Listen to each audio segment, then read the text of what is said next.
T-minus 16 to episode 1000. It's Thursday, October 6th. It's Monday, October 6th, and you're listening to the Geek at Geek News Central. This is show number 984, sponsored in part by GoDaddy.com. Get a WordPress builder site, domain name, and Outlook email address for just $1 a month for 12 months, or pick up a domain name for just $1.49. All my specials for GoDaddy can be found at geeknewscentral.com/GoDaddy. Geek News Central is a proud member of the Tech Podcast Network. Hey, folks, got a great show lined up for you tonight. I know you're excited to be here. I know that I am. You know what comes next. Strap in. Here it comes.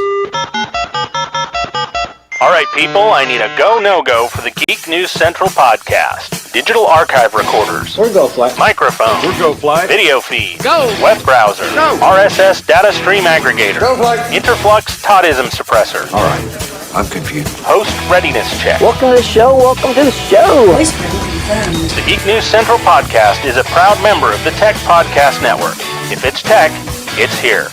All right, ladies and gentlemen, we are ready to go. Cue Todd in 5, Button, who's got the button? 4, There is no cause for alarm. 3, Everybody hold on to something. 2, Just press the button. 1.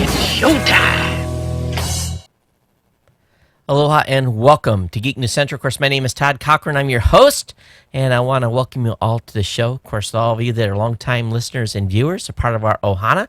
Thanks for being here. Of course, those of you that are brand new, Ohana means family, so I want to welcome you to our family of listeners, or AKA Ohana. Kind of talking in circles here.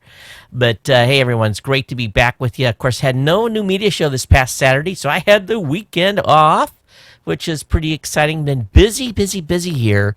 It's just been lots of little things that have just been from one thing to the other, to the other, to the other. So today was a typical crazy Monday. Not a lot of stuff got done. It just seems like it was a lot of catch-up work. I really hate Mondays, considering that I usually work 6 or 7 days a week, because it's like every day is a Monday. But again, warm welcome to all of you that are here. And, of course, those of you that are brand new to the show, I want to, of course, thank you for subscribing or for checking us out. And if you're not really yet connected with the show, far as being subscribed to anything, it's real easy. All you got to do is come over to the website at geeknewscentral.com. Right there in living color on the first column, or the only column, second column of the website. I guess there is 2 columns. You'll see an iTunes link there. You can click on that. That'll load iTunes, whether you're on your desktop or if you are in your iOS device, whether it be an iPhone 4, 5, 5S, 6, 5C, what doesn't matter, or on an iPod. You come to the website, you can click on the iTunes link, and it's going to load the podcasting app in iOS, and you're going to be able to subscribe to the show, just lickety split. For those of you that are on Android, we want you to go out there and pick up Beyond Pod. It's a great podcatcher, great podcast app. Once you're in there, you can search for the show, Geek News Central, and subscribe right within the app, or you can come back right to the website and click on the RSS feed with a headset. That's going to allow you to, basically, you're going to get some options on the Android device. It's going to say, hey, which app do you want to load? Just select Beyond Pod, load that, subscribe to the show. That way you'll never miss a single episode. If you look a little bit further down the website, below the GoDaddy promo codes and YouTube Live information, there's some important links on the column as well, talking about the newsletter. Get hooked up with our newsletter so that you can really stay connected with us. There's a subscribe page that's going to give you all kinds of options to subscribe to the show, so consider that as well if you're still confused on how we can get connected. And, of course, we got our GNC 1000, our GNC Insider page. We'll talk about that a little bit. And you can send a voicemail on the website as well. But most importantly, you can reach me here at the show directly by emailing me direct at geeknews@gmail.com. Of course, you can follow me on Twitter at geeknews as well. All the Google Plus and Facebook and just about everywhere else in social media that I am, you can follow from the main page on geeknewscentral.com and get to where you need to go, really, in a moment's notice. So, real quick here, of course, you can watch the show on the Tech Podcast channel on the Roku, Boxy, Samsung Smart TV, Google TV, Chromecast, Apple Fire TV. Really, there's plenty of ways to watch the show here on almost any device in existence. Chromecast seems to be real popular right now. People are, loading it in their tablet and just firing it off to the device that's plugged into your television set. It's really a great, basically a great device. And on our 10th anniversary show, we're going to be giving away some of those gadgets that you can use to connect to the show. Our 10th anniversary show is the next show. As a matter of fact, we're going to hit it right. It just seems to work out. Well, you figure 10 years. And on Thursday the 9th, when we do our next recording of this show, this will be our official 10-year anniversary. So no decorations or, shooting off fireworks or anything like that, but should have a good show to just kind of talk about where we've been the last 10 years and where we're going to head for the next 10. Still on our march to show 1,000. That'll be a great show in its own right, but really hitting a major milestone here come Thursday, and look forward to sharing with you folks on that special day. We want to thank our sponsors here. Of course, our sponsor has been here for 9+ years. They came on this, sponsored this podcast July of 2005. And the first thing I want to do right at the beginning of the show is, I shouldn't say man, all of you, thank you. Thank you for your September support of GoDaddy. Had a great month. I'm serious. Had a really, really good month that was probably, for a better word, about 25% better than what we've seen in the last couple of months. So you guys nailed it you really nailed it. I want to appreciate all of your support. Picking up domains. You guys cleaned up on hosting accounts. That new 30% code, whoo-hoo, you guys went to town. Now, a bunch of you still use the 32% code that was out there, but a bunch of people grabbed that 30% code. Really, 2 thumbs up for all of you. Thank you so much for your support. And as we move on into, here really the first full week of October, I do want to remind you that we do have some great deals still with GoDaddy, some really great ways to save money and some great deals. I announced one of them really at the beginning of the show, but let's just go through the hot deals right now. That 30% off all new orders. Okay, that is really going to be important. 30% off all new orders by using promo code GNC30. And I've talked about this before. I only get paid on. If you guys are existing GoDaddy customers, that's great. Use the code, save the money. But if you're not a GoDaddy customer and you're coming on and just starting to think about getting a hosting account, whether it be for a family member, whether it be a friend, setting something up for them, I get basically the performance of this show is measured at GoDaddy by new customers. So I want all of you to use it, but those of you that are brand new, haven't thought about picking up a GoDaddy account, all these codes, you guys need to really maximize your utilization of the codes. GNC30 gets you 30% off all your new orders. That's the place to start. You can basically lock in a hosting account, a variety of other services. Then you go after that Geek149 code. They get you $1.49.com. Now, if you want just kind of a combined deal where you get an all-in-one, where you get everything, where you get a domain, a website builder account, and this is really designed for those of you that are business folks out there. This isn't what I would necessarily say, and check the details out on that particular account, and a Microsoft Outlook email address. So this is from starting a new business and so forth. The website builder, free domain, not free, but basically it costs you $1 a month for 12 months or $12.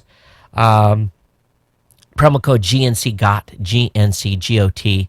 And of course, we still have the $1 a month WordPress hosting, a $1 a month economy hosting. Both those come with free domains by using Press4 Geeks12, and then the 50% off regular hosting plans, whether it be a 12 months website builder or if it's just a regular standard. But again, a lot of this stuff, this 50 host 7, 50 WSB 7, Geeks12, Press4, GNCGOT, Geek 149. Actually, not the Geek 149, but all those other deals get a free domain with the service. Okay, that in itself is like $8 or $9 value at a minimum. Okay, and renewal costs, when it comes up, you're going to get charged the regular cost for doing the renewal and the service. So keep that in mind as you're getting ready to pick up a product. But been a happy GoDaddy customer for many, many years. Spend a lot of my own. Again, GoDaddy doesn't give me the server. I take care of everything myself. And basically, it's because you guys support the show, and I'm able to afford to do what I do over there. I've got 200 and some plus domains of my own. And if you're looking for a special podcasting domain, I might have one I could sell you. But definitely pick up a product over there, geeknewscentral.com/GoDaddy. And I want to thank GoDaddy again for being a sponsor here, and I want to thank all of you for your support last month and again this month in supporting a sponsor here at the show and really keeping my lights on. Because I just got my electric bill, $398. No AC. We run ceiling fans. I have LED or CFLs in every light bulb socket. I have solar hot water. We're paying 38.7 cents a kilowatt. Had the PV guy here last night. We are moving forward. I think we're going to put 32 solar panels on the house. $34,000. Yeah. And they want 17 up front. So luckily here in Hawaii, we have basically what we do. And this is the beauty. The payback in Hawaii is about 3 years. Okay. So my end cost after all tax rebates, I'll get about $20,000 back over a couple, maybe 2 to 3 years of money back from Uncle Sam and the government rebate and the state rebate. And then I will get, that will leave me about $13,000 or $14,000 that I have to pay out of pocket. And if you think about that, I'm paying about $400 a month. So what is that? That is almost $5,000 a year, times 2 years. That's 10 grand, 2.5 years. I'm already at the $13,000 or $14,000 that I will. So in 2.5 years, there's 2 middle fingers here. The local electric company can kiss my butt. And I should have an electric bill that's $19 every month, the connection fee. So I think we are going to move ahead on that. But what I'm going to do is they do a 2-year short financing thing. And you get like 12 months or maybe 9 months interest free. So basically, you pay it off as quick as you can. You get your tax rebates. You dump a whole bunch of money on it, and by the time you're at year 2, you've got everything paid off. So it's going to be because you're going to spend the money otherwise. And really, if I'm only coming out of pocket after tax rebates like 13 grand, it's a no brainer at this point. It really is, and 32 to 34 panels will go on the roof. We'll be done by the end. Hopefully, our paperwork's in with the electric company to get the permit approval and all that stuff because they have to sign off on it. And hopefully, within a month, they'll start, doing what they have to do to get it in. But that's where we're headed on that. Okay, I don't know why I talked about all that, but just kind of let you guys know what's going on. The iPhone 6 Plus that I thought was going to arrive, the phone's arrived, but Barry, our finance officer who ordered everything, he ordered 3 iPhone 6s and didn't get any 6 Pluses. So he's going back to Verizon. He made a mistake. I thought it was too good to be true that we were going to get the phones right away. So I figured 3 to 4 weeks I'll have a 6 Plus. So my iPhone 5, which battery is, I have to go to the Apple Store and get the battery changed out for sure. Okay, you guys know I was talking a little bit about Wikipedia. And Wikipedia deleted my listing for a while. It was brought back on. I was complaining about it on Twitter, which ended up in basically a solicitation by a firm that basically manages Wikipedia entries. And I'm just really not that excited about having someone go in and do with that listing. Well, first of all, they want to charge me like $1,500 to do the editing. And I'm thinking, no listing. I don't have that much vanity that I would pay someone $1,500 to edit my Wikipedia page. But maybe what we could do is, as a team, if someone feels that I'm worthy on this, and has any experience doing any editing in Wikipedia, maybe we could come up with a list of stuff. And I don't want to pay someone $1,500. It's nuts. They offer a great service. A lot of people do it, but nope, not me. Because, they could always delete it later. I guess they could figure out I'm not notable enough. Who knows? But anyway. Hey, the night jasmine, I keep getting a whiff of it. And those of you that are new to the show, I have a jasmine tree right outside the studio. And, of course, the weather here in Hawaii has been ridiculous. We're back to no trade winds, high humidity. Just before the show, I'm like, oh, my God, I'm going to die during the show tonight. And my wife is just like, tough. Go do your show.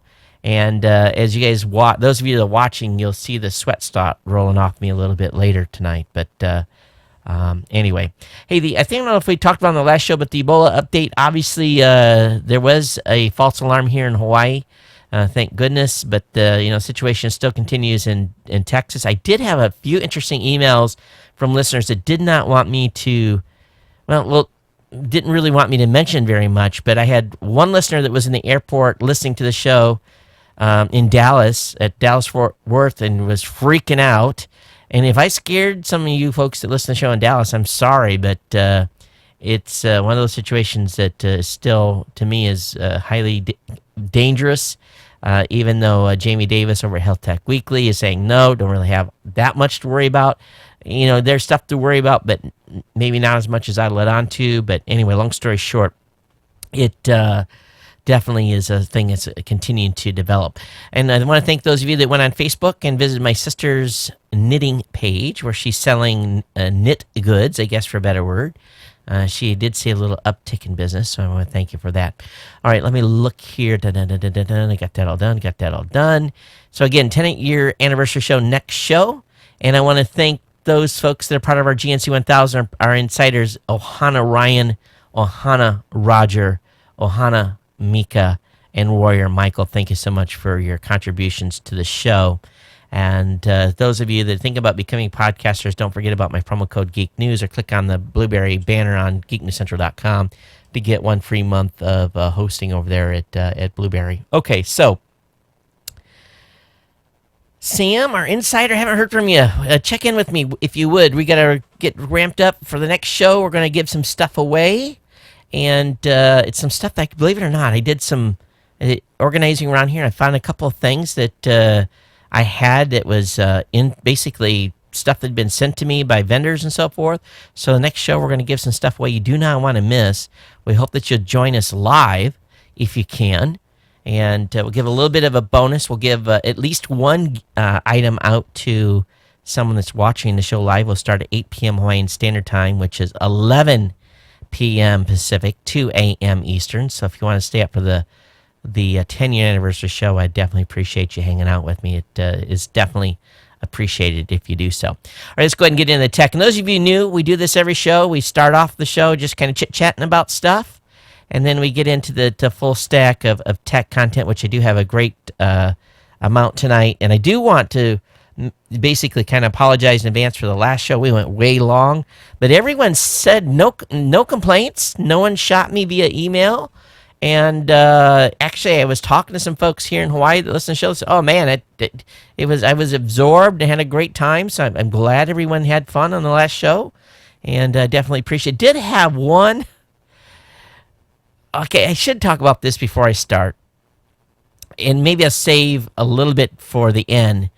But just understand that I'm an equal opportunity basher. I have more fun not only bashing the iPhone, bashing stuff about the Android, bashing stuff about the Mac, bashing stuff about Windows, talking good about all the above as well. So someone got very upset and left the last show, because of my basically talking about the head-to-head. About 3 mobile phones that went head-to-head were the iPhone 1. And someone was very insulted over that and left. And, come on, we're just having fun. You take these articles for what they're worth, do your own testing, and if you love Android devices, buy an Android phone. If you love iPhones, buy an iPhone. If you love Windows machines, buy a Windows machine. If you love Macs, buy a Mac. I don't care. I'm an equal opportunity user. I have more Android tablets around here than I have iPads. My wife and I have an iPad, and then we got a whole bunch of Android tablets. So don't get me wrong. I'm an equal opportunity user too. So I'll share the email with you at the end of the show. But if I say something that insults you, fire back at me via email. But don't leave. Come on now. Have a little more fortitude in the show. Because it's my opinion. There's a saying about opinions, right? And it's kind of a naughty way to say it, but every beep has an opinion, right? Well, I'm an opinion maker, and I hope that you guys will give me your opinion too. geeknews@gmail.com is the place to do it. Just don't leave. Don't get so mad. I'm not a fanboy, but I own everything, all right? In the early days, I was a PC user through and through. There wasn't even any Android devices at the time. Okay. So I got an email from Jack, and Jack said, "Hey, Todd, just don't run your machine as an administrator. Run it as a general user," and I'll read that in detail at the beginning of the show. But, Jack, please understand this USB security issue is much, much bigger than running as a general user with your machine. Even if this hack is so bad, and the payload that can be delivered, the security issue is so big, Jack, you can have a machine that is just about locked down as you can even imagine, and you could stick an infected USB stick in, and because it's really at the lower layer, it's not like a software application, it's running down at the core, that machine is going to get owned, and bad things are going to happen. So please understand that this security flaw is really, really bad. I mean, it's not something that's going to be fixed by running as a non-administrator with your Windows machine. Don't plug a USB drive. Don't plug anybody's USB drive into your computer unless you absolutely know the pedigree on that thing. Okay, and you're opening up a huge vector of attack. And CES, I got a box right over there that is USB sticks from CES. And matter of fact, I've given them to my kids in years past. And who's given us these USB sticks? Chinese companies, US-based companies, PR agencies. They're getting them burned somewhere. Right? What's to stop a vendor from putting a payload in there that's doing all kinds of naughty things? So we were actually talking about it at the dinner table the other night. I told the kids, do not grab any more, because they have a tendency to lose them. I said, don't grab any more USB sticks out of that box. They're all going in the trash. And if you need a USB stick, we'll go down and we'll buy you a brand new USB stick. And it's, that is the way we're going to do it from now on. We're not going to plug just anything willy-nilly, into and I've got my 3 trusted sticks right here that I use, as I talked about. So, again, don't think that just because you're running antivirus and malware stuff that this is going to catch it. It's not. It's not. All right, we've spent enough on the last show on that. Spent enough on this. We'll move on here. But there's an interesting story about FBI spokesperson James Comey, who's accusing China of hacking to every major American company. The FBI director is accused China of engaging in widespread corporate hacking in an attempt to steal trade secrets from America's biggest companies. Speaking on CBS, the FBI director said Chinese hackers are repeatedly and deliberately targeted U.S. firms and cyber attacks that have cost American companies billions of dollars. And this is something I think it's really important. He says there are 2 kinds of companies in the United States. There are those who have been hacked by the Chinese and those who don't know they've been hacked by the Chinese. Now, of course, this comes on the heels of J.P. Morgan's biggest bank, assets revealing to 70 million clients. But it's interesting that he would say that. And this, I don't think anyone is sensationalizing how serious of an issue this is in corporate espionage. And it goes right back, again, to attack vectors that can get into your machines and open up doorways to things that you don't want opened up to be able to be extracted off your computer. So pretty interesting comments. And this was, he was all over the news today in multiple places. Now, at the same time, he has some interesting comments. He says the internet is the most dangerous parking lot imaginable. He says he doesn't believe Americans understand the dangers posed by cyber criminals. He trying to come up with this metaphor, but again, said the internet is the most dangerous parking lot imaginable. He says Chinese hackers are like drunken burglars. He said Chinese hackers basically they kick in the front door, knocking over the vase while they're walking out with your television set. They're just prolific, and they leave a mess. They don't even try to hide. And number 3, the U.S. government has. He used this metaphor again. The U.S. government is like a high school soccer team where cyber criminals are World Cup stars. And this was him being very critical of the U.S. government's ability to protect its networks and face cyber criminals' threats around the world. And he did admit that our coordination against cyber criminals improved since 2005. But he said at the time, and referring back to 2005, the government was like a clump of 4-year-olds chasing the ball. Yet he added there's still room to improve, and I could imagine that. He also said the threats from cyber world look like an evil layer cake. So, okay, I'm like, okay, what does that mean? Essentially, he says that the number of attacks is so many. It's not like onesie-twosies. It's just this huge pile. And again, these cyber criminals are folks that are sometimes organized. Some people are working, sitting in basements in pajamas. But it's not only the Chinese, it's other countries too. So, again, getting cyber attacks, getting some serious print this past couple of days here, and ties back to this whole USB thing. It's, just be careful what you have on your machines, and have good backups, a strategy that makes sure that, I've always told you here what my strategy is. Once a month, I take in matter of fact, I went to the bank Friday, and did the swap. I have a hard drive I keep here that is a hot backup, and I use that all month. And then at the time that it's time for a new month, I take it do a swap in the safety deposit box, take the other hard drive, bring it back to the house. And so essentially I have, besides having the in the cloud storage and everything else, I do have one disk that is stored off-site at all times. God forbid this house would burn down or whatever would happen, and someone completely come in here and hijack me completely, that I would have a complete backup of my pictures and everything else. So have a good process in place, okay?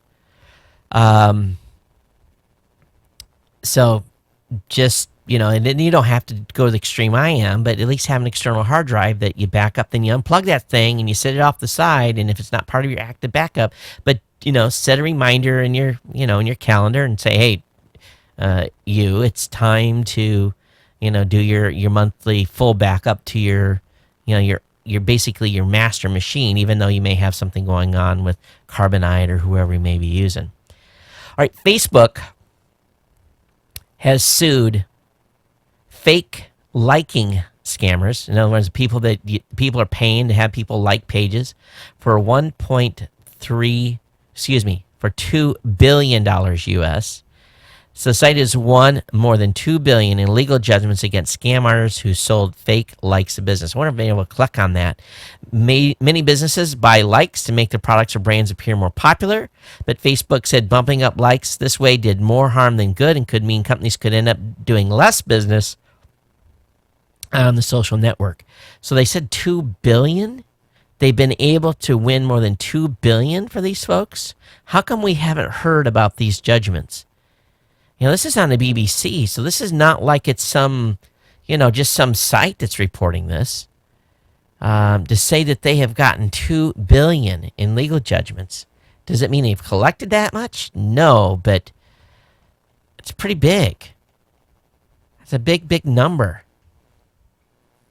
Do you think, how come we haven't heard about it? Do you guys remember hearing anything in the news about them winning judgments? Maybe a few articles here or there, but nothing that would account $2 billion. I've got a personal opinion on, and obviously we're switching a major topic here. I'm switching to talk about robotic boats and drones. And again, this is my personal opinion here, just so we're clear. You guys know that I spent many years in the Navy, and my background and stuff that I had before. But the Navy is now developing robotic boats to take to sea. They say overwhelming numbers can help win a sea battle, but sailors are far too valuable to simply throw away. The U.S. Navy knows it to the end. It recently tested a swarm of robotic gunboats that work in tandem to either protect a main warship or surround the enemy. As you can see in the robotic video in this basic linked article, they're very well coordinated. The vehicle's coordinated architecture for robotic agent command and sensing, they call it Carcass, lets them both operate independently while sharing their paths and radar data with each other, keeping them both out of each other's way and aware of other potential threats. Okay, so, and they were just using little skiffs in this demo. When you have a aircraft, now we're going to talk some things here. When you have an aircraft in the air with air crew in it, with men and women flying in that airplane, which I did for many, many years, and you have an aggressor, and let's just say country ABC, if that country comes out with a fighter aircraft, we've heard the news how the new P-8 Poseidon was intercepted by Chinese recently, and it was very aggressive. Obviously, there were men and women aboard that aircraft flying that day. So that pilot and the people that was in control of him knew that as well. Had that been a drone where there was no manpower inside it was just a piece of metal flying in the air, it gives the enemy less incentive to not be aggressive. I guess, is that the right way to say that? So in other words, this guy could fly out. Oh, it's a drone. It could engage his guns, and the next thing you know, they're trying to figure out why a drone crashed. And it would probably put the pieces together and figure out, hey, probably this ABC country came out and shot down this drone. Whereas a country flies up against a manned aircraft, they're going to say, oh, this is manned. Much more bigger ramifications from shooting down an airplane full of crewmen. Now, that's been done many times before in the past. North Korea, back in the 60s, shot down a manned aircraft. A variety of countries have done that. Russia shot down the Northwest flight because it flew over the landmass. On and on and on. We've seen cases of this happen where countries have shot aircraft down with people in, but generally they're a little more restrained from pulling the trigger. Same thing with these boats.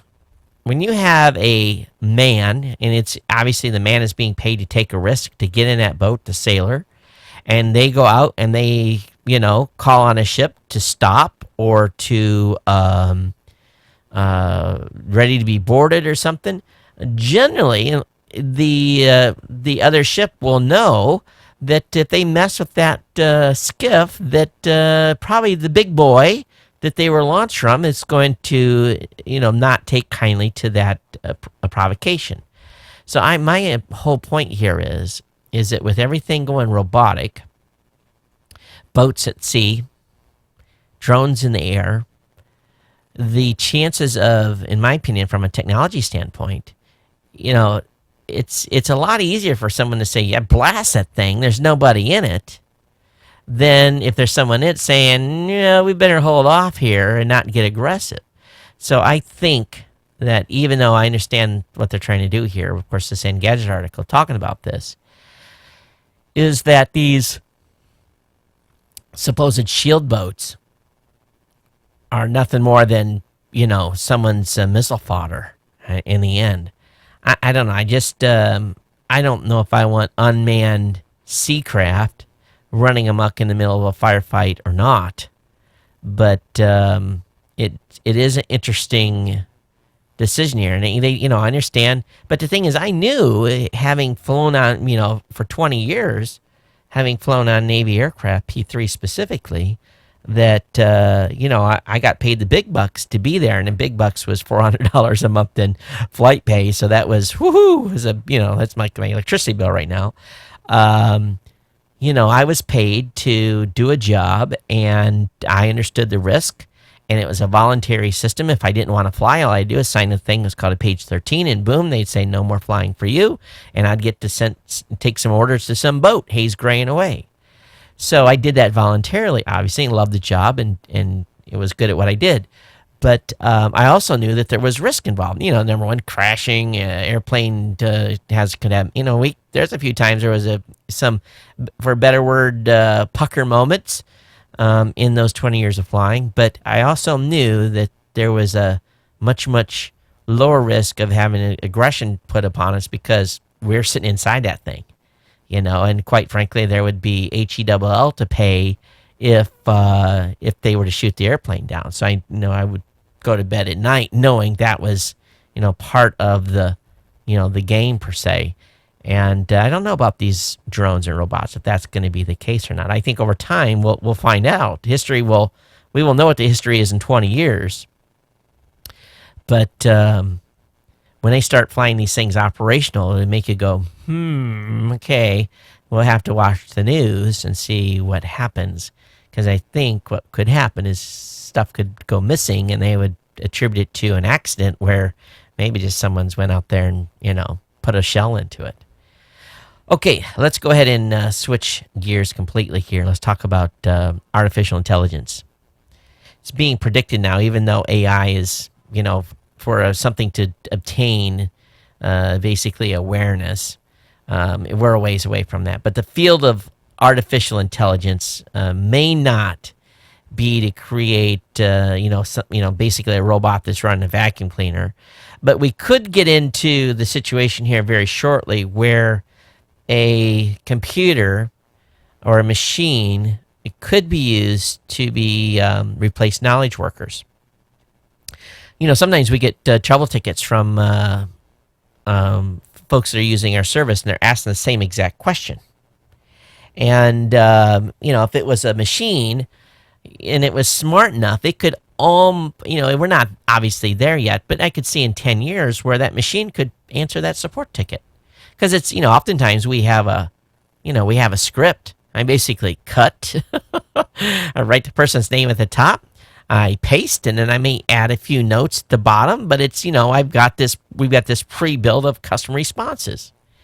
And do this or try that or go to this section for free help or here's all those things. And they're saying here that artificial intelligence could take those knowledge workers' jobs. Okay, investment advice.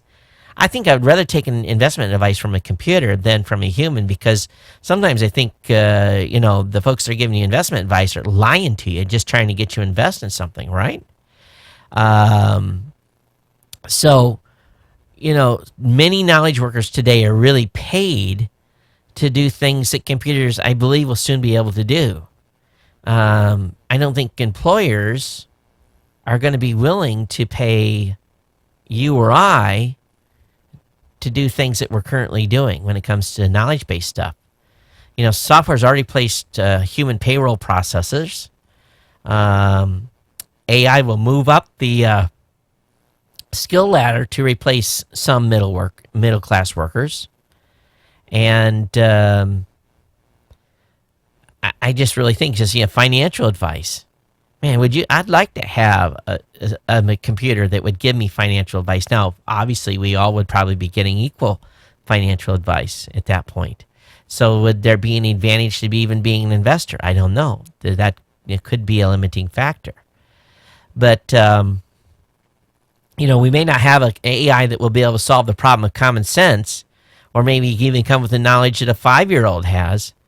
But, DARPA and a variety of different groups are funding all kinds of stuff that's going into doing like matching data to profiles and so forth. But there's a lot of things that, man, I wish a computer could do. But they feel at this point that computers are about 12 years away from matching some of the human brain functions. And if you think about that, being able to do some of those tasks is pretty doggone impressive. And again, it's going to take software to drive it, but the future of artificial intelligence, we talk about this for a long time, and we've yet to see reality. So time will tell. But I think this could be, this could be in our near future, and I'm excited about it because what I've always said, I've told you guys for many years that I wish there was a way I could clone myself. That way I wouldn't have to work 18 hours a day. It's true.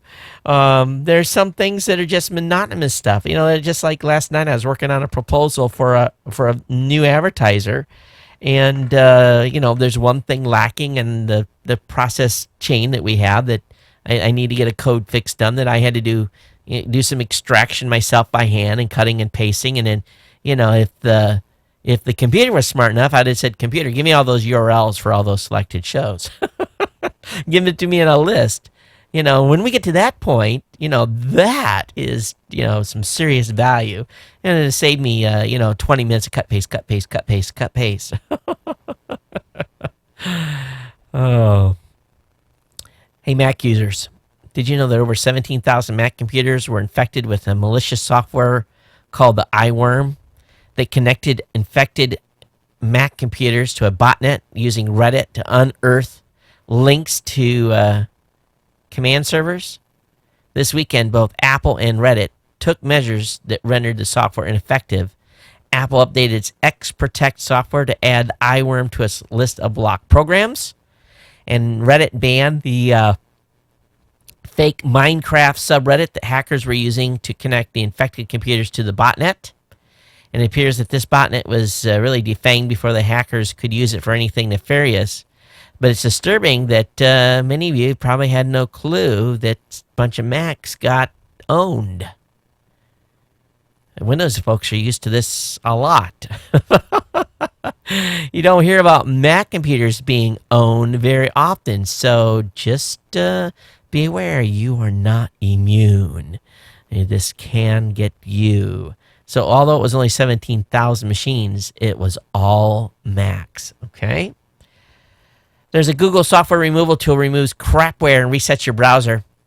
And, I think none of us are strangers to unwanted toolbars and browser hijacking malware. And neither is Google. The company's released a tool that helps combat the problem by scanning for bad software and optionally resetting the browser if it's misbehaving. I played with it last night a little bit. I'm always, anytime something like this comes out from a viable source, I run it on all my machines just because I'm kind of anal like that. And all machines came back clean, but it did give me the option at the very end, if you can cancel or reset. So be careful on like step 5 of this software. If you download it, it says reset the browser. It clears the caches, clears your plugins. So it's it'll reset the browser to its default settings, erase any passwords you may have and cookies and so forth. So be aware. But this is perfect for fixing a family member's computer. This is something that I immediately put on my daughter's on her PC. She uses Chrome. I said, honey, if your browser starts acting weird, I want you to run this software. I showed her how to run it, how to reset it, and she's like, oh, I can get this. Perfect. So maybe tools like this I can kind of keep from having to re-image her machine every 3 months.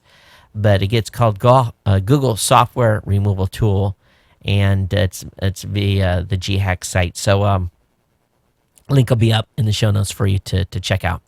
All right, Windows 10, there's been all kinds of news about this keylogger, and it's been an absolute crazy nutso story time about this. It's been completely blown out of proportion. But what they've done with with this application, and again, it's only going to be in Windows 10 preview, and it asks permission to basically watch what you're doing on your computer, and it's pretty invasive. Don't get me wrong. This preview application that they're using to see what's going on, how you're using Windows 10, is pretty invasive. So this is not for the faint at heart to run, okay? So the Windows 10 technical preview, again, has some data in there. It's really looking at what you're doing. It's looking at what you're installing. It's looking how you're interacting with devices. It uses, it's looking at voice input features and how basically in Windows 10 you're going to be able to talk to your machine. It may collect information about a file or application. They may collect typed characters for key logging. So they fully warn you what this thing's going to do. And again, it's on the preview. So any of these Windows 10 previews, if you don't want this to be calling home to mama, do not install this because it's just something that is going to be in a technical preview, and it's going to be removed from the final version of Windows 10. And again, you should not be using technical preview for anything even remotely sensitive. You should only be using get a peek at what's coming with Windows, and do it on a standalone machine. Okay, just be aware that that's out there, and so don't freak out. Again, it's not designed to be run full time on a production system. It's being predicted by Ogizmo that 4K TVs are going to be less than $1,000 here very, very soon. Prices rapidly dropping, and we may break that barrier in short order. Great article over on GigaOM talking about web TV and how it's going to be as expensive as cable unless you use an antenna. Dish wants you to use an antenna for local broadcast channels to keep its price of its internet TV service down that it's going to be launching. The New York Post reported Sunday that Sony is also looking at a television service that's going to be priced between $60 and $80 a month. Dish's is going to be called NUTV, NUTV. That's kind of a weird way to call NUTV.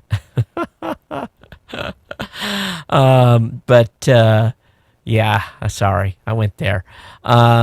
So anyway, the Dish's internet TV is basically going to be similarly priced, but they want people to use an antenna so that they don't have to pay for the rebroadcast rights of channels like ABC and NBC, which are really available over the air. So all this is basically breaking out on what the price of stuff is going to be on digital TV. And I don't think any of us should be surprised at the cost. All I want is the ability to do a la carte and buy what I want. There's a follow-on article talking about movie piracy.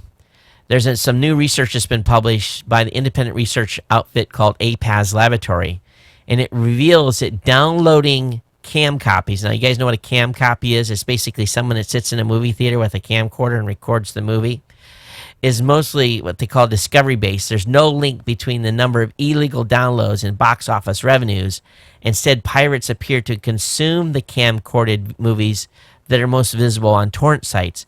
So when it comes to movie piracy, Hollywood tends to be more concerned about unauthorized copies that appear online. But some studies they did, but basically they feel that the reason why most movies underperformed, and based on a sample of 32 widely released movies, the results at the box office revenue could best be predicted by pre-sales buzz, and to a lesser extent by the ratings of the movie, which were both taken from Rotten Tomatoes.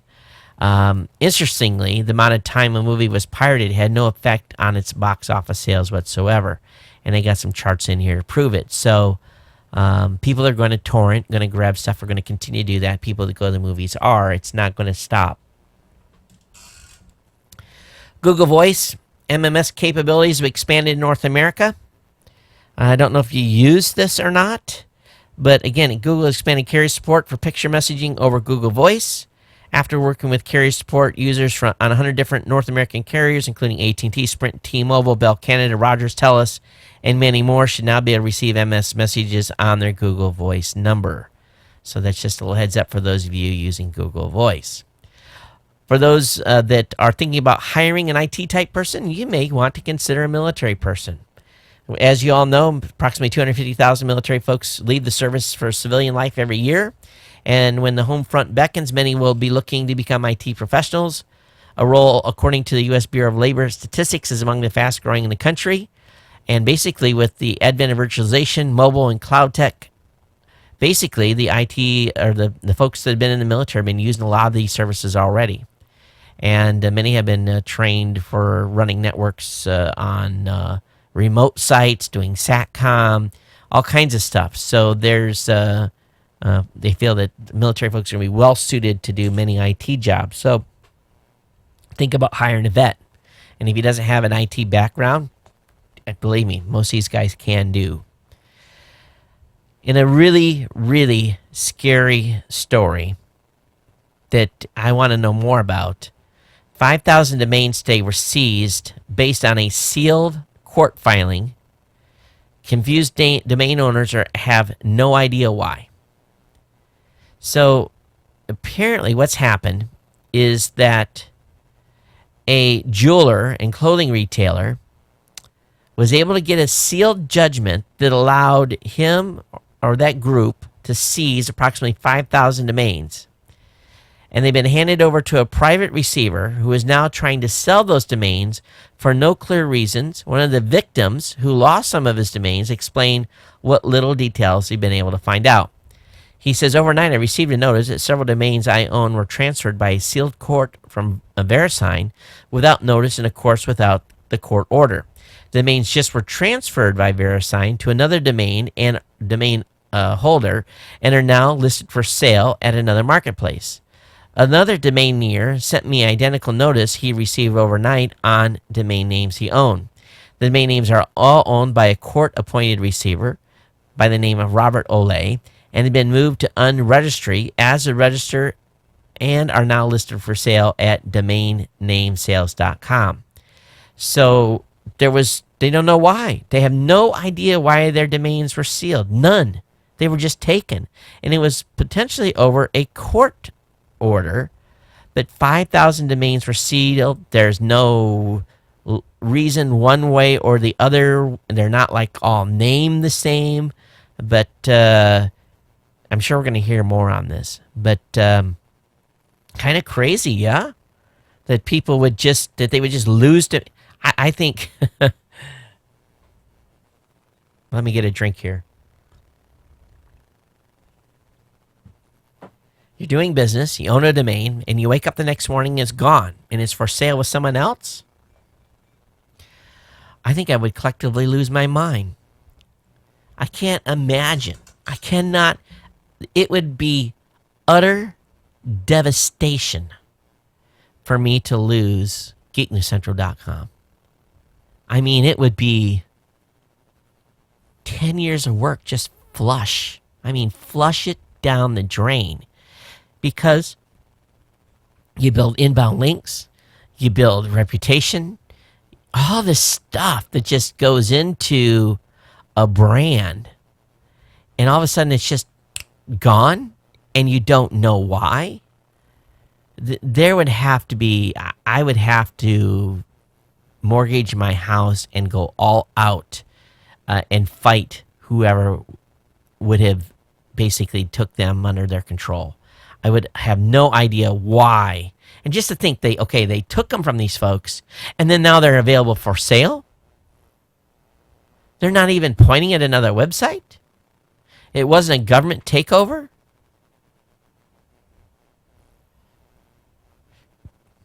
There is a law firm that's handling this. Yeah, I think it's crazy. If you have no idea why your domain was taken, this is problematic on so many levels. And it's exactly why I've been concerned about any process that allows for domain seizures without any sense of due process.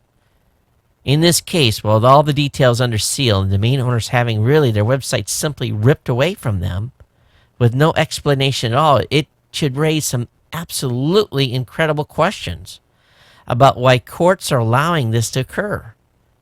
Really, to take a domain away from people who aren't even parties to a lawsuit based on a sealed document and then to immediately put them up for resale?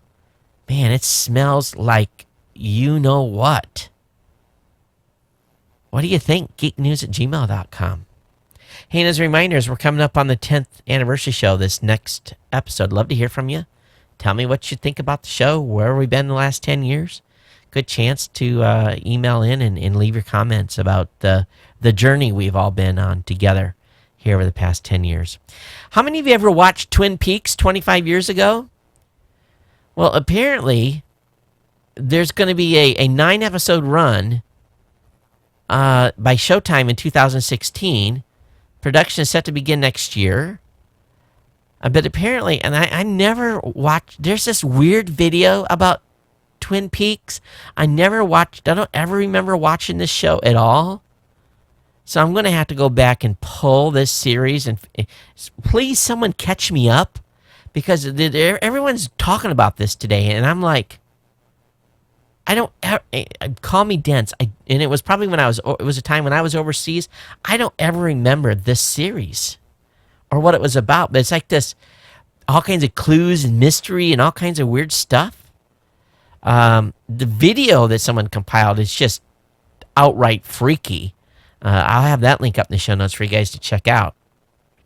But anyway, that's that. Hey, one thing that Chrome is going to be doing with Google and Mozilla have basically Google for Chrome, Mozilla for Firefox, are working on a thing that's going to basically prevent data from being shared. You leave one site and go to another, the other website isn't going to be able to call and get data from the other website. It's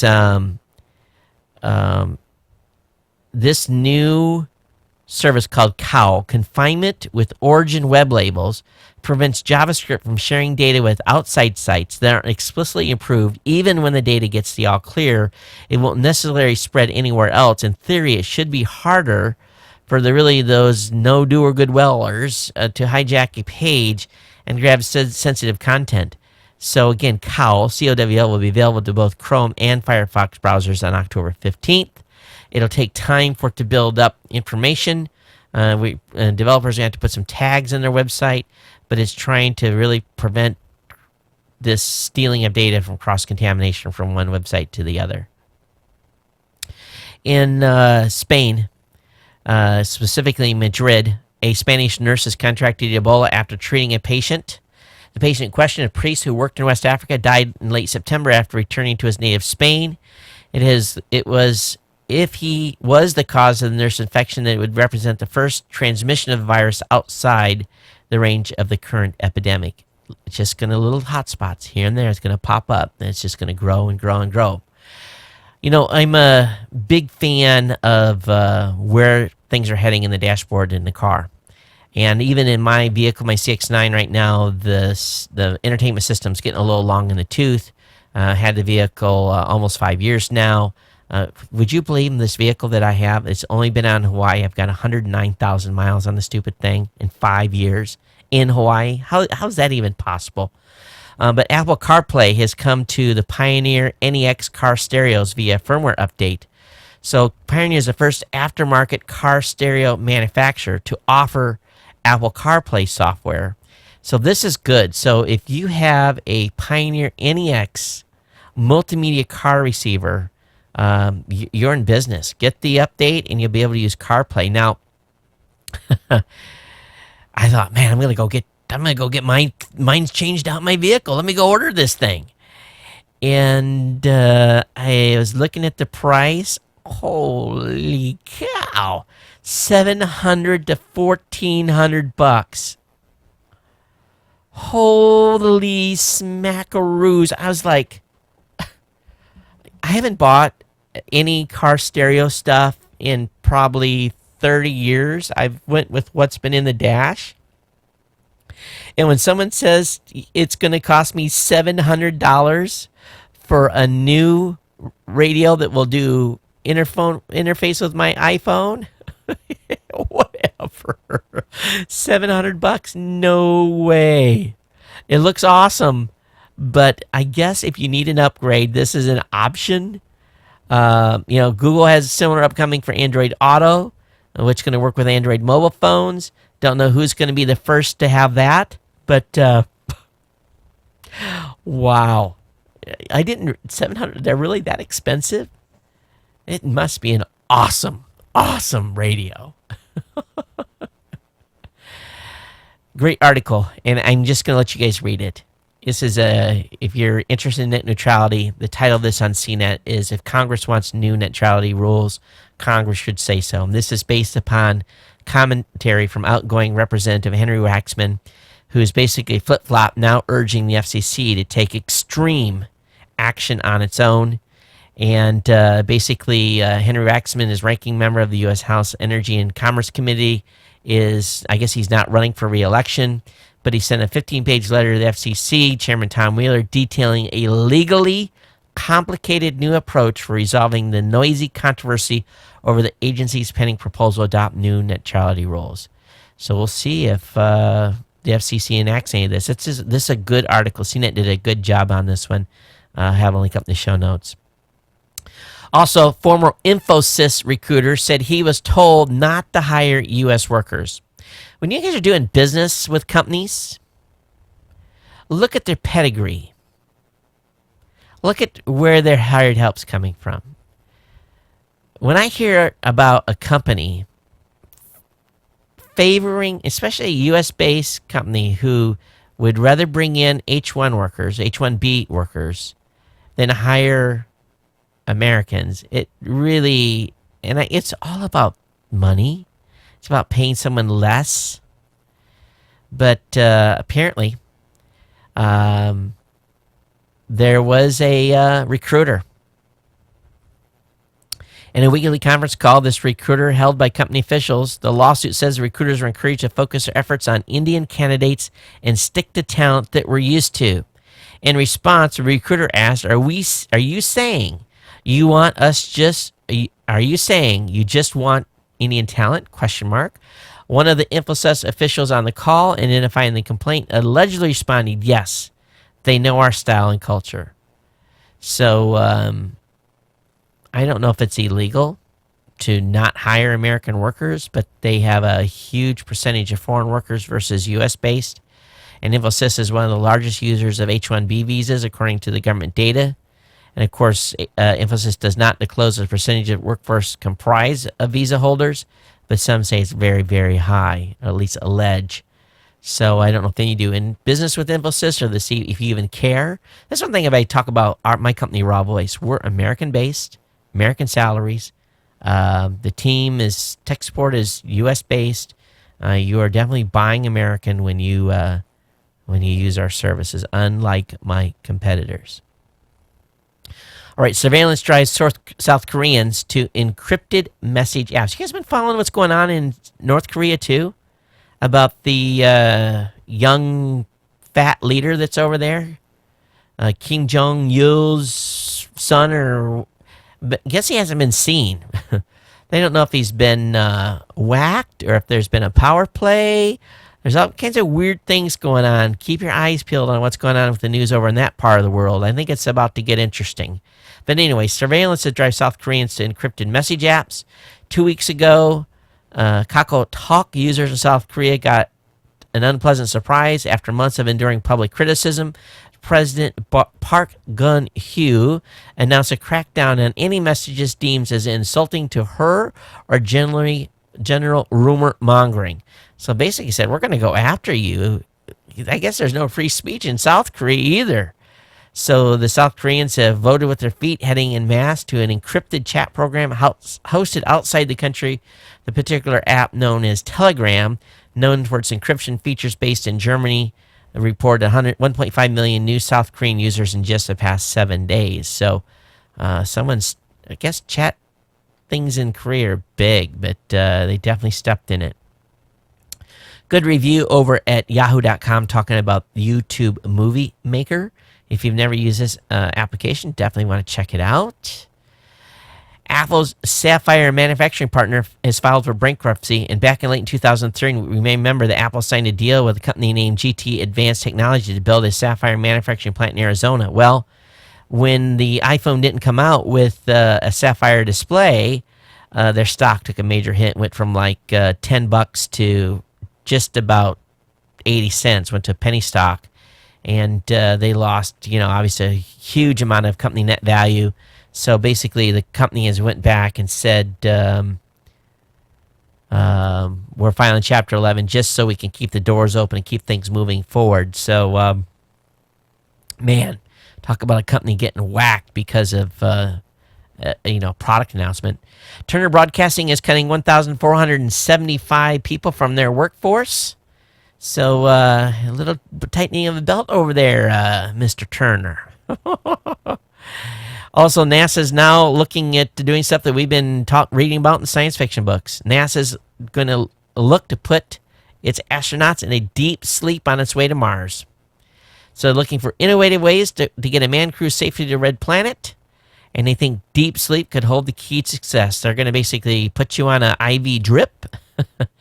And they want to be able to keep people in a deep sleep for far less than 180 days, but they do want them to be out for a while.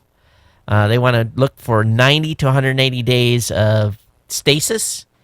And basically, to go into stasis, astronauts would basically have a tube stuck up their nose that releases a cooling agent, which gradually lowers body temperature to 89 to 93 degrees. A nasal solution... Wow.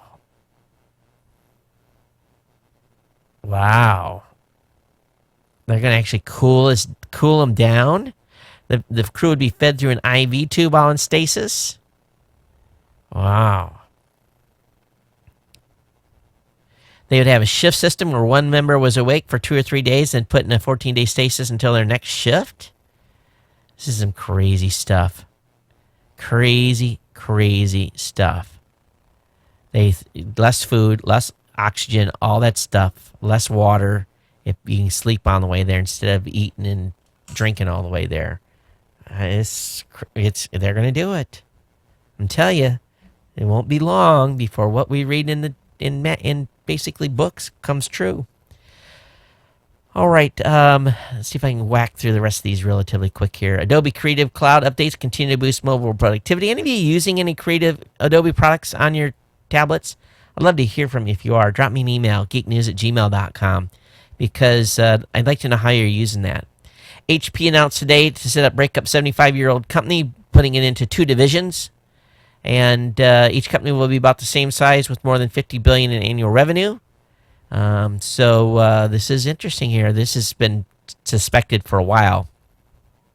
And stock is up over the announcement. And basically, stockholders will split evenly. They'll get a bunch of stock, even amount of stock in each company from the split.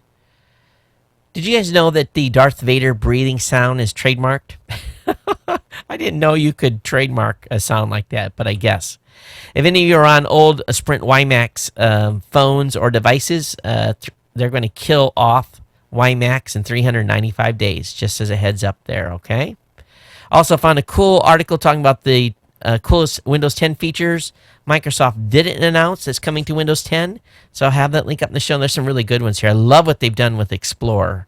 That, to me, in my opinion, is one of the nicest improvements. And a variety of other stuff, too, here. So definitely read through that for those of you that are Windows fans. Also, you can now live stream from a GoPro using your iPhone. So this is pretty exciting here. Live stream continues to kick up the notch a little bit. You put your GoPro up wherever you want, as long as it's in Bluetooth range of your iPhone. You can turn that video stream around and go right out live. I think it's really cool. So it gives you a new vantage point instead of using the camera on your phone. Thinking about buying a Tesla? Well, how about a used Tesla? Tesla's going to be selling used Teslas here in the next year. I didn't know that if you buy a Tesla guarantees that you'll get 43 to 50% of the sticker price within 3 years. Your car will not devalue. And the CEO guaranteed that. This is huge. Now, they'll do a trade-in, and then the buyer gets a new car, kind of like how they do with Mercedes and how people are on a 3-year plan with those. And then they'll take that used vehicle and they'll lease it or resell it. Very, very smart. Tesla's, and they're probably going to make a lot of money on that. Because it's guys like me that can't buy a new one. But a used one might be in striking distance. Gmail for iOS now takes full advantage of your iPhone 6, so make sure you upgrade that. Any of you were ever around when there was green text on a black screen back in the old days. Do you want to know the reasons why computer screens aren't green on black anymore? Besides, we got beautiful graphic drivers. There's some history there. If you want a little history lesson, I'll have the link up in the show notes on that for you to check out. Oculus Rift. People took a Oculus Rift demo of the new movie Interstellar, and everyone's just raving about it. So they were using the VR headset and got about a 3.5 minute, very, very cool VR, I guess for better words, demo. This Oculus Rift stuff is going to be pretty cool when it comes to market. Overstock.com has assembled coders to create a Bitcoin-like stock market. So Overstock is looking to do that, looking to be the NASDAQ of Bitcoin, which is curious in itself. There's a new paint-on bandage that changes colors as your wound heals. It's a smart liquid bandage that glows to reveal the amount of oxygen the wound underneath is getting, and they're saying that could help doctors help us heal. So kind of exciting stuff. The Nexus 9 tablet picture has been leaked. Sad thing, it's only the backside, so don't get too excited. They didn't showing too much there. And also, there's an alleged iPhone 6 prototype on sale on eBay. It's over $100,000 in bidding at this point. Can someone explain to me why someone would spend $100,000 on a prototype? And finally tonight, scientists who discovered the brain's natural GPS won the Nobel Prize. Did you know our brains have a GPS? Did you know there's a matrix in there that keeps us from being lost? There's always one person in the family that's weaker than the other in getting around. I'm that guy. My wife has a better, that takes a lot to admit, right?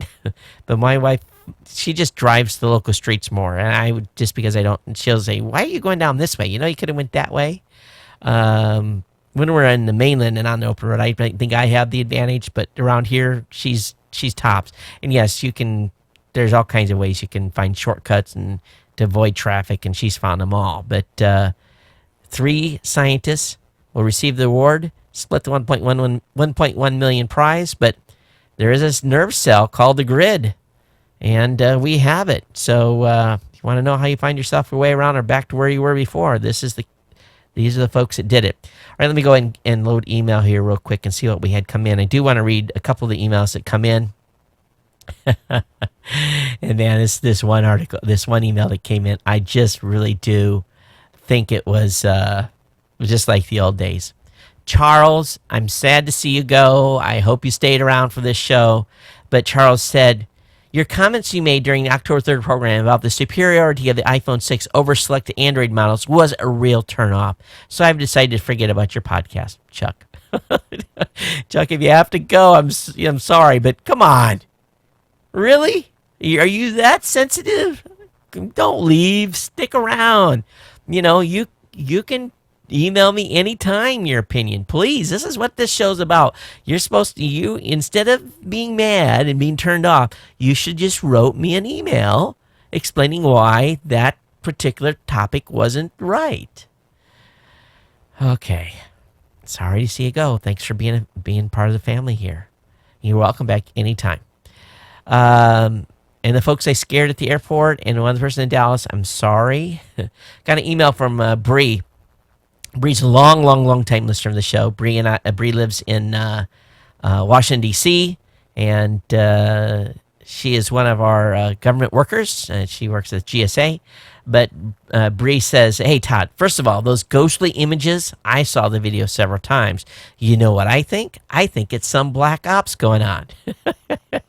You just know that DoD has something that makes an operative almost invisible.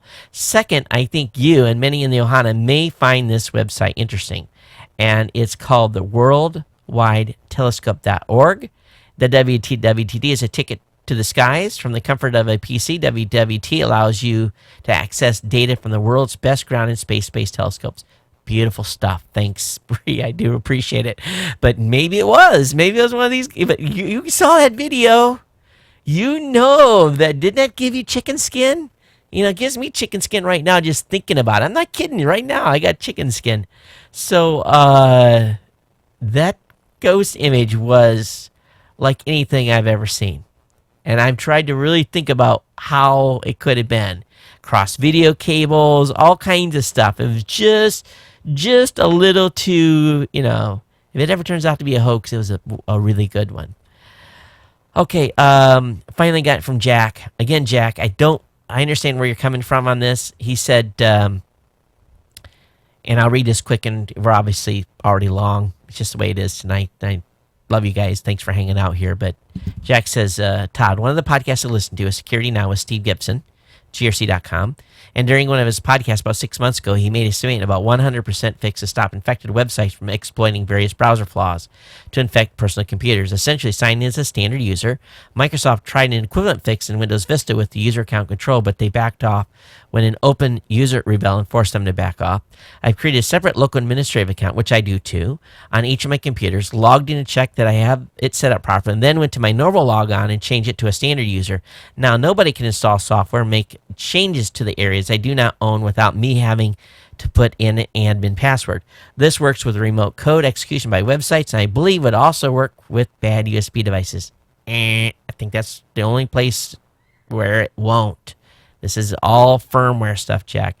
He said, even if it did look like a keyboard to the system, let it attach. The keyboard could not install software nor execute any malicious code. Well, what it is, it's underneath. It's down deep. It wouldn't even show up as a keyboard. He said, you would immediately suspect something if a computer asked for admin password than when you install the USB device. As a side note, when you want to do sysadmin work on any computer, I just log into the administrator account. I'm unrestricted with all of its associated hazards, but I am aware and now what not to do in this account. By the way, this would also work for your daughter's computer. Yes, it will be paying to have her enter admin password every time you want to install or do a system check, but that seems to be the price we have to pay for all the security threats out there. On an unrelated, you mentioned this bad USB event pushing more people to the cloud, which means more sensitive data may make its way there. There are several file encryption programs out there that work with various cloud systems. I use a product called Box Cryptor, which works with with Dropbox, Box, OneDrive, and Google Drive. It allows me to crypt any individual file or folder on my OneDrive or Dropbox. They also have apps for iOS, Android, and Windows phones. I highly recommend it if you want to put any sensitive documents online. Jack, thanks, Jack. Appreciate that. So that was all the emails, but here we are. We're at the end of the show tonight. And if you got value out of today's show, if you had a good time, consider becoming an insider at geeknewscentral.com/insider, $2, $5, $10, $15, $25 a month. Really strive to become one of our warriors or even big kahunas. We really want you guys to think about the ongoing support for the show. This as we build the GNC 1000 and the folks that are part of the Total Insider package, it really allows me to continue to do what we do. Each month, the bill, just the blogging bill alone, is pretty high. Not to mention server cost and everything else. So really, every dollar that you guys give allows me to offset stuff and really do more things. So I definitely appreciate your guys' support here. If we don't see a major increase in insiders, we may have to consider doing another campaign drive to try to raise some money for CES. I don't want to have to go there, so I'd like to just really, the more people that come on board on a monthly basis, the less stuff I have to really beg from you guys, and it kind of sucks to have to do it in the first place, but definitely want you guys to consider becoming insider, even if it's at the $2 level. Every dollar counts every month that you guys contribute. Thanks so much. geeknews@gmail.com. And definitely email me here. Follow me on Twitter, Facebook, Google+. You can send me comments really anywhere.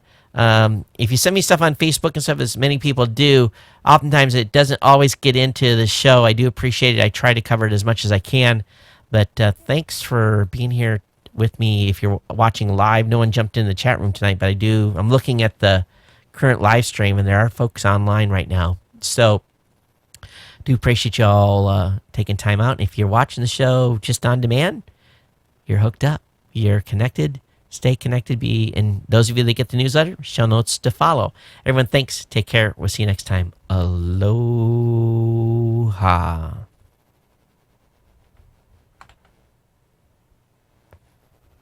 Bye, YouTube.